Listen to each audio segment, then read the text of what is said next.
नमस्कार, news one India देख रहे हैं आप और मैं हूं आपके साथ प्रभा जोशी और साथ ही मेरे साथ मेरी सहयोगी दीपिका ओझा भी स्टूडियो में मौजूद है। आज से लोकसभा चुनाव का आगाज हो चुका है। पहले चरण की मतदान की प्रक्रिया भी शुरू हो चुकी है। क्या इस वक्त अपडेट है? दीपिका ओझा के पास चलेंगे। दीपिका, दर्शकों को अपडेट बताएं इस वक्त। बिल्कुल, देखिए, लोकतंत्र के महापर्व के पहले चरण के लिए मतदान जारी है। अच्छी बात यह है कि वोटरों में खासा उत्साह देखने को मिल रहा है। कई जगहों पर सुबह 7 बजे से पहले ही लंबी लंबी कतारें लगनी शुरू हो गई थी। फिलहाल अभी भी कतारें बढ़ती हुई नजर आ रही हैं और इस बीच न्यूज वन इंडिया के रिपोर्टर चप्पे चप्पे पर पैनी नजर बनाए हुए हैं और पल पल की खबरें हम आप तक लगातार साझा कर रहे हैं। वोटिंग के दौरान सुरक्षा व्यवस्था चाक चौबंद है और सुरक्षा बलों की मौजूदगी में वोटरों में सुरक्षा का एहसास जगा रही है। न्यूज वन इंडिया भी आपसे अपील करता है कि अगर आप वोटर हैं तो अपने मताधिकार का प्रयोग जरूर करें।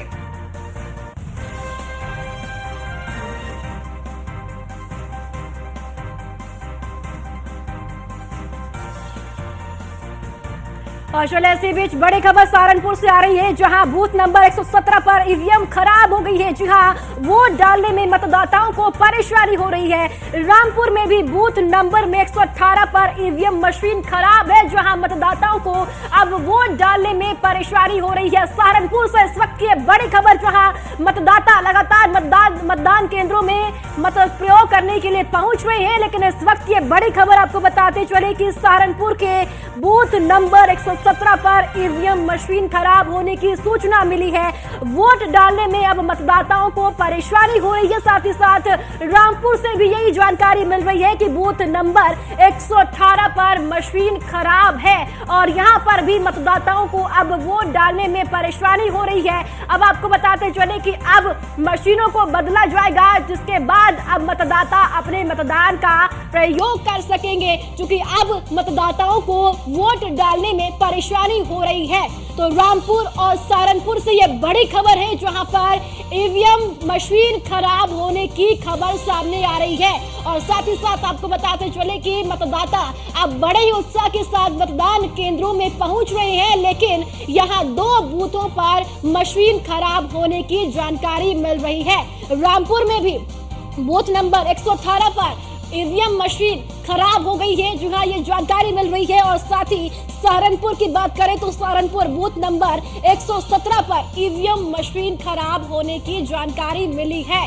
और अब मतदाताओं को वोट डालने में परेशानी हो रही है। वोटर लगातार लंबी लंबी लाइनों में कतारों में खड़े हुए हैं और अब अपनी बारी का इंतजार करते हुए नजर भी आ रहे हैं। लेकिन यहाँ पर 2 बूथों पर ईवीएम मशीन खराब हो गई है, जहां पर मतदाताओं को अब खासा परेशानी हो रही है, क्योंकि सुबह से ही मतदाता अपने मत का प्रयोग करने के लिए मतदान केंद्रों पहुंच रहे हैं और लंबी लंबी लाइनों में खड़े हैं। लेकिन अब ये जानकारी कहीं ना कहीं मतदाताओं में भी यहाँ पर परेशानी बनती हुई नजर आ रही है कि मशीन खराब हो गई है। सहारनपुर की बात करें तो 117 बूथ नंबर पर ईवीएम मशीन खराब हो गई है और रामपुर में भी बूथ नंबर 118 पर ईवीएम मशीन खराब हो गई है।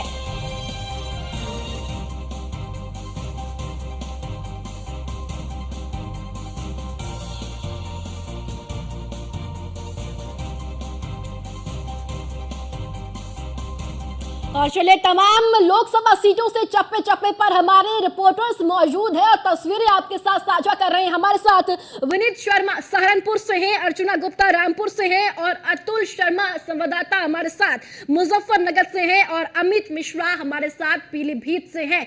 सबसे पहले रुख अतुल शर्मा आपका करूंगी। मुजफ्फरनगर की तस्वीर इस वक्त क्या देखने को मिल रही है? मतदाता क्या मन बनाकर इस बार मतदान केंद्रों में पहुंच रहे हैं? मुद्दे सबसे ज्यादा प्रभावी मुजफ्फरनगर में क्या है? चूंकि अगर बात पार्टियों की करते हैं तो संजीव बालियान को तीसरी बार चुनावी मैदान में भारतीय जनता पार्टी ने उतारा है। क्या रुख और क्या मोड़ और क्या होगा मुजफ्फरनगर में इस वक्त? देखिए, सुबह से ही अगर बात की जाए मतदान का आज महापर्व है। कहा जाता है कि जिस तरह से सुबह से ही 7 बजे से मतदान करने के लिए भारी तादाद में लंबी लंबी कतारों में खड़े होने के बाद लोग मतदान करने के लिए पहुंच रहे हैं। न्यूज़ वन इंडिया भी आप सबसे अपील करता है, घर से निकलें, छुट्टी ना मनाएं, मतदान करें। कहा जा सकता है, देखिए, ये लंबी कतारें यहां पर देखा जा सकता है कि मतदान करने के लिए लोग सुबह से ही अपने घर से निकले हैं। माना जा सकता है कि सुबह से ही घर से निकल करके मतदान करने के लिए लोग मतदान केंद्र पहुंच रहे हैं। माना जा सकता है कि लोकतंत्र का महापर्व और इस महापर्व को किस तरह से उत्साह के साथ लोग यहां पर मनाते हुए नजर आ रहे हैं। कहा जा सकता है कि लोकसभा मुजफ्फरनगर में इस वक्त हम मौजूद हैं और अगर यहां की बात की जाए तो सुबह से ही जो लोग हैं घर से बाहर निकलकर मतदान करने के लिए लंबी कतारों में खड़े होने के बाद सुबह 7 बजे से मतदान शुरू हुआ है। उसी बीच अगर बात की जाए तो लोग यहां पर 1 घंटे पहले से ही पहुंचना शुरू हो चुके हैं। मुजफ्फरनगर क्षेत्र की बात की जाए, अलग अलग क्षेत्रों की बात की जाए, सभी बूथ केंद्रों की बात की जाए, सभी पर भारी तादाद में लोगों का पहुंचना शुरू हो चुका है सुबह से ही मतदान के लिए। कहा जा सकता है कि इस पर्व को यहां पर लोग बड़े उत्साह के साथ मनाते हुए नजर आ रहे हैं। लोगों से भी बातचीत करते रहिए, आपके आसपास इस वक्त लोग होंगे, उनसे पूछिए उनका मूड क्या है, मुद्दे क्या है, बातचीत करिए उनसे। भाई साहब, क्या नाम है? मतदान करने के लिए पहुंचे हैं जी। क्या कहना है? सुबह से ही आज लंबी कतारों में खड़े होने के बाद, सुबह का वक्त है, गर्मी का माहौल, इस वक्त सुबह ही सुबह लंबी कतारों में लोग नजर आ रहे हैं। नहीं जी, इस बारे में हम कुछ नहीं कह सकते। इस बारे में कुछ नहीं कहेंगे। मतदान करने के लिए पहुंचे हैं, कैसा पर्व है, क्या लगता है, कितना खुशी का माहौल है? किसी और से बोल लेना, हम तो देखिए, कहा जा सकता है कि सुबह से ही यहाँ पर जो लोग हैं वो मतदान करने के लिए पहुंच रहे हैं, उनसे बात करेंगे। क्या नाम है आपका? मेरा नाम मोहम्मद शादाब है। सादाब भाई, सुबह से ही मतदान करने के लिए पहुंच रहे हैं, गर्मी का माहौल है, सुबह सुबह घर से निकल रहे हैं। सुबह सुबह इसलिए आए ताकि जल्द से जल्द मतदान हो जाए और हम फारिग हो जाएं और ज़्यादा से ज़्यादा मतदान हो। लोकसभा मुजफ्फरनगर की बात होती है तो क्या कहेंगे, किन मुद्दों को लेकर के मतदान चल रहा है? विकास के मुद्दों को लेकर, लोगों की परेशानियों को हल हो जाए, इसको मुद्दों को लेकर हम वोट करना है। वोट करने इसलिए पहुंचे कि जो परेशानियां हैं उनका हल होना चाहिए। कहा जा सकता है कि सुबह से मतदान, आज मतदान का महापर्व, कैसे इसको खुशी को मना रहे हैं? हाँ, ये खुशी का पर्व है, इसे मनाना चाहिए, करना चाहिए और सबको करना चाहिए, मतदान करना चाहिए। मतदान हमारा हक है, इसलिए करना चाहिए, जरूर करना चाहिए। तो देखिए, कहा जा सकता है कि मतदान करने के लिए जिस तरह से लोग पहुंच रहे हैं, भारी सुरक्षा के बीच यहाँ पर मतदान चल रहा है। शांतिपूर्वक ढंग से मतदान समापन कराने में इस वक्त यहाँ पर पुलिसकर्मी जुटे हुए हैं और बात की जाए तो पुलिसकर्मी सुरक्षा के कड़े इंतजाम हर एक लोकसभा सीट पर इस वक्त देखने को मिल रहे हैं। अर्चना रामपुर से हमारे साथ है। अर्चना, लंबी कतारें आपके पीछे देखने को मिल रही है, बातचीत करिए, पूछिए कि क्या मुद्दे हैं इस बार के लोकसभा चुनाव के लिए, स्थानीय मुद्दे हैं, कौन से वो मुद्दे जो प्रभावी इस बार इस लोकसभा चुनाव में हैं? बिल्कुल बिल्कुल प्रभा, ये तस्वीर भी आप देख सकती है। जब सुबह का शुरुआत हुई, यानी कि जब सुबह 7 बजे से शुरुआत हुई तो आपने देखा होगा कि बहुत ही कम लोग थे। लेकिन पहले आइए इन अम्मा जी से बात करते हैं। ये आप अम्मा सुनना, आप वोट डालकर आई हैं, किन मुद्दों पे आपने वोट डाला है? मोदी पे। हाँ, मोदी पे। अच्छा, मोदी के नाम पे। आपके सांसद जी यहाँ पे कैसा काम कर रहे हैं? सही कर रहे हैं। अच्छा काम कर रहे हैं। और सुरक्षा मिल रही है? और राशन मिल रहा है? राशन मिल रहा है, कोई दिक्कत? ना, और जमीन पैसे मिल रहे हैं। हाँ, जमीन पैसे मिल रहे हैं। अच्छा, वृद्धा पेंशन भी मिल रही है? विधवा ना मिल रही है। अच्छा विधवा पेंशन ना मिल रही है, अभी अच्छा। खत्म आएंगे। अच्छा, हाँ, कोई जी, दिक्कत तो नहीं वोट डालने में? ना है कुछ ना। सब बढ़िया। और ये देखिए, इन्होंने वोट डाला है, अपना मतदान किया है, दिखाइए, देखिए, ये देखिए, इन्होंने अपना मतदान किया है। आइए इनसे भी डालते हैं। आपने भी वोट डाला है? ये क्या मुद्दे रहे आपके? मुद्दे बढ़िया है, फर्स्ट क्लास है। क्या लगता है कि रामपुर में कैसा बदलाव हुआ है? सही है, हाँ? सही चल रहा है, तो सब बढ़िया चल रहा है? सब बढ़िया चल रहा है। कोई दिक्कत? कोई परेशानी नहीं। कोई दिक्कत, कोई परेशानी, कारोबार को लेकर, व्यापार को लेकर? ना मिलो, राशन मिल रहा है जिंदगी। अरे जिंदगी को राशन ना मिलो, हाँ सब खाएगा घर के, और हम मिल रहा है उनके राज में हाँ, है कोई दिक्कत नहीं ना। ठीक है, देखिए, ये अम्मा ने अपना मताधिकार का प्रयोग किया है। आइए प्रभा, यहाँ पर मौजूद और लोगों से भी हम जानते हैं, यहाँ पर मौजूद लोग जो हैं उनसे भी जानने की कोशिश करते हैं कि उनके क्या मुद्दे हैं और किस तरह से वो अपने मताधिकार का इस्तेमाल कर रहे हैं, क्योंकि सुबह से ही यहाँ पर लोग जो है उनके आने का सिलसिला शुरू हो चुका है। हालांकि गर्मी का भी मौसम है और गर्मी के मौसम के कारण जो है थोड़ा सा प्रभाव जरूर पड़ता है मताधिकार पर। आप बताइए। ठीक है अर्चना, एक बार फिर से लौटेंगे हमारे साथ अतुल शर्मा, जिनके पास कुछ अपडेट है। अतुल, क्या अपडेट है आपके पास?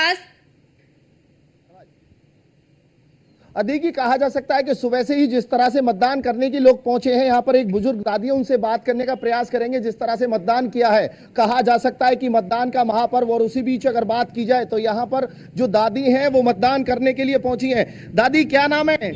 हाँ जी, क्या नाम है आपका? समिंत्रा।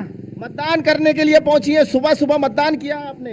हाँ, क्या कहेंगी, किसके लिए वोट किया है, किस मुद्दे पर वोट किया है आपने? मुझे समझ में नहीं आ रही। आवाज नहीं आ रही। किस मुद्दे पर वोट किया है, जिसको वोट किया है आपने, किस मुद्दे पर वोट किया है? विकास का मुद्दा है, क्या मुद्दा है? क्या भैया हमें तनु कहा जाओ वहाँ लगा दो, वहाँ लगा दे। अच्छा, ये कह देते माहौल लगा दो, वहां लगा देते हो? हाँ। अच्छा, क्या नाम है आपका? मदन। चाचा, वोट करने के लिए पहुंचे हैं, सुबह का 7 बजे का वक्त है और बुजुर्ग दादी, कितनी उम्र है दादी की? होगी 90 साल के करीब। 90 साल की दादी सुबह ही 7 बजे घर से मतदान करने के लिए पहुंची हैं। हाँ जी। तो देखिए, ये उत्साह देखने को मिल रहा है मेरठ के अंदर, यानी लोकसभा बिल्कुल सल्तनत अतुल, की क्योंकि अगर, देखिए मुजफ्फरनगर यही की वो बात हो उत्साह तो होता है जो मतदान करने की लगातार जो अपील की जा रही है उसकी बानगी साफ तौर पर जमीनी स्तर पर हमें देखने को मिल रही है, जहां पर उम्र दराज लोग भी सुबह सुबह से पहुंच रहे हैं अपने मताधिकार का प्रयोग करने के लिए। अमित मिश्रा भी हमारे साथ जुड़े हुए हैं। अमित, क्योंकि अब धीरे धीरे प्रक्रिया आगे बढ़ती जा रही है, लगभग 1 घंटे का समय बीत चुका है प्रक्रिया को शुरू हुए। आप ऐसे में, क्योंकि अब तक कितने लोग मतदान केंद्रों में लगभग पहुंच चुके, कितनी संख्या, क्या सुबह से ज्यादा लोग पहुंच रहे हैं या अभी फ्रीक्वेंसी कम है? कि लगातार यहाँ पीलीभीत में मतदान चल रहा है। 7 बजे से प्रारंभ हो गया है, लोगों की कतार लगी हुई है, क्योंकि उनका ये मानना है कि सुबह गर्मी बहुत है, गर्मी का भी टेम्परेचर ज्यादा रहता है। तो ऐसे में उनका यही है कि अगर वोट जल्दी, मतदान जल्दी कर लिया जाएगा तो कहीं न कहीं गर्मी से भी निजात मिलेगी और अपने लोकतंत्र का जो सबसे बड़ा महापर्व है उसमें अपनी हिस्सेदारी भी कर लेंगे। वहीं आपको ये भी बता दें कि यहाँ पर हालांकि सुबह का समय है, अधिक से अधिक लोग मतदान करने के लिए आ रहे हैं, लगातार प्रयास जारी है कि अधिक से अधिक मतदान किया जाए, चाहे बुजुर्ग लोगों हो। से बातचीत करते रहिए, लोगों से बातचीत करते रहिए, उनसे प्रतिक्रिया जानते रहिए, उनके मुद्दे समझिए कि किन मुद्दों के आधार पर, क्योंकि हर एक व्यक्ति का एक अपना अलग मुद्दा होता है, तो उनसे समझिए कि किन मुद्दों के आधार पर वो मतदान करने पहुंच रहे हैं। हालांकि मैं एक ग्रामीण क्षेत्र में हूँ, यहाँ मैं मतदान केंद्र के बाहर खड़ा हुआ हूँ और यहाँ मतदान करने के लिए लोग लगातार आ रहे हैं, महिलाएं भी आ रही हैं और पुरुष भी आ रहे हैं। लगातार उनसे जानेंगे कि किन मुद्दों पे वो मतदान किए हैं। क्या नाम है आपका? मनीष कुमार। क्या लगता है आपको, क्या ऐसे मुद्दे हैं जो बेहतर रहे? मतदान कर लिया आपने? जी, मतदान कर लिया सुबह सुबह? जी। तो यूपी की 8 लोकसभा सीटों पर पहले चरण में मतदान है और साथ ही साथ उत्तराखंड की भी बात करते हैं तो उत्तराखंड की 5 लोकसभा सीटों पर मतदान इस वक्त जारी है। टिहरी गढ़वाल, पौड़ी गढ़वाल, हरिद्वार, अल्मोड़ा, पिथौरागढ़, नैनीताल और उधम सिंह नगर, ये तमाम ऐसी सीटें हैं जहां पर मतदान की प्रक्रिया जारी है। अब बात उत्तर प्रदेश की करें तो उत्तर प्रदेश की पश्चिमी यूपी की 8 लोकसभा सीटों पर भी मतदान इस वक्त जारी है। विनीत शर्मा हमारे साथ है सहारनपुर से। विनीत, सहारनपुर के मुद्दे बताइए, जनता से बातचीत कीजिए कि उनके क्या कुछ मुद्दे हैं, किस आधार पर आज वो वोट देने के लिए मतदान केंद्र पहुंच रहे हैं। क्योंकि राजनीतिक पार्टियों की ओर से लगातार लोक लुभावने वादे तो जरूर किए गए हैं, आखिर उन वादों को कौन साकार कर पाएगा, जनता क्या कुछ कहती है, जानने की कोशिश कीजिए।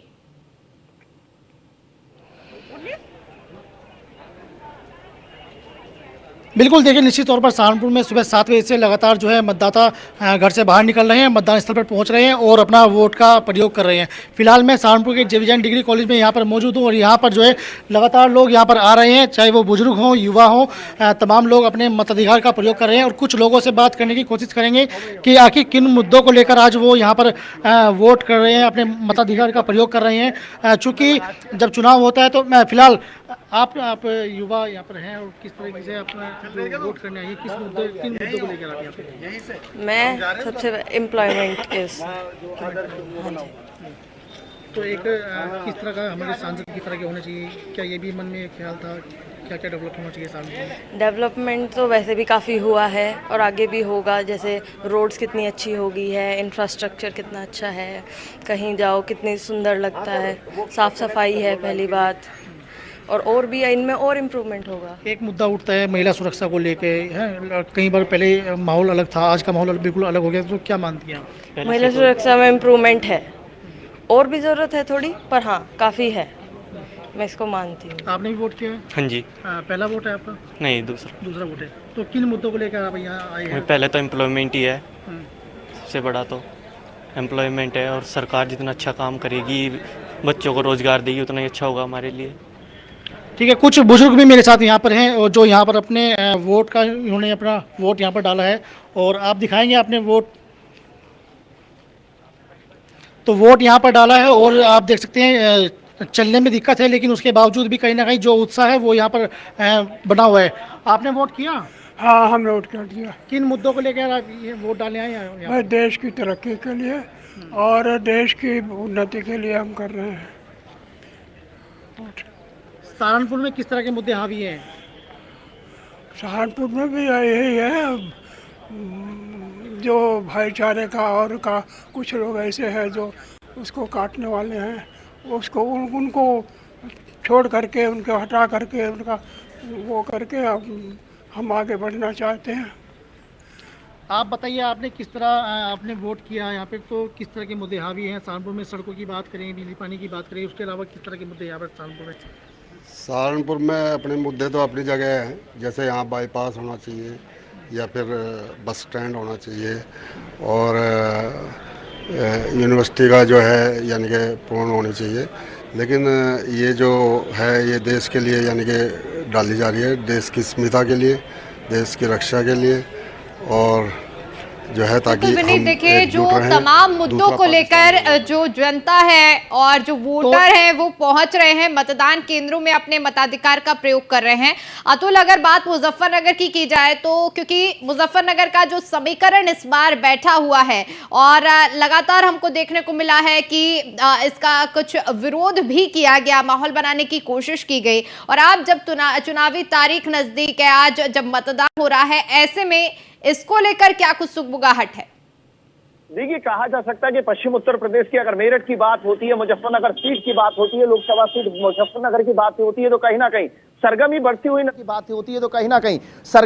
हुई नजर आती है। लगातार देखा जाए पश्चिम उत्तर प्रदेश में ठाकुर समुदाय बेहद नाराज है। भारतीय जनता पार्टी की अगर बात की जाए तो ठाकुरों को मनाने के लिए संभव प्रयास किया गया। उत्तर प्रदेश के मुख्यमंत्री लगातार 3 बार मेरठ पहुंच करके ठाकुरों को साधने का प्रयास करते हैं, लेकिन नाराजगी दूर नहीं कर पाते हैं। आज मतदान का दिन है। लोकसभा मुजफ्फरनगर की अगर बात हो तो आज मतदान के लिए अगर बात की जाए तो यहां पर लोग सुबह से ही पहुंचना शुरू हो चुके हैं। देखना यह होगा कि आज किसकी किस्मत में क्या तय होता है, किसकी किस्मत में क्या राज लिखा हुआ है, किसका राज तिलक होना है, किसके सर पर ताज सजना है। माना जा सकता है कि आज मतदान करने के लिए जिस तरह से सुबह से ही अगर देखा जा रहा है, सभी मतदान केंद्रों पर भीड़ इकट्ठा होने लगी है। कहा जा सकता है कि लंबी कतारों में लगने के बाद शांतिपूर्वक ढंग से सरदना विधानसभा क्षेत्र यानी 24 की अगर बात की जाए, 24 क्षेत्र में शांतिपूर्वक ढंग से यहां पर मतदान चल रहा है। कहा जा सकता है कि जिस तरह से एक पक्ष विरोध में है, कहा जा सकता है कि भारतीय जनता पार्टी का कोर वोटर ठाकुरों को माना जाता है, लेकिन उसी बीच अगर बात की जाए तो पश्चिम उत्तर प्रदेश के यानी मुजफ्फरनगर लोकसभा में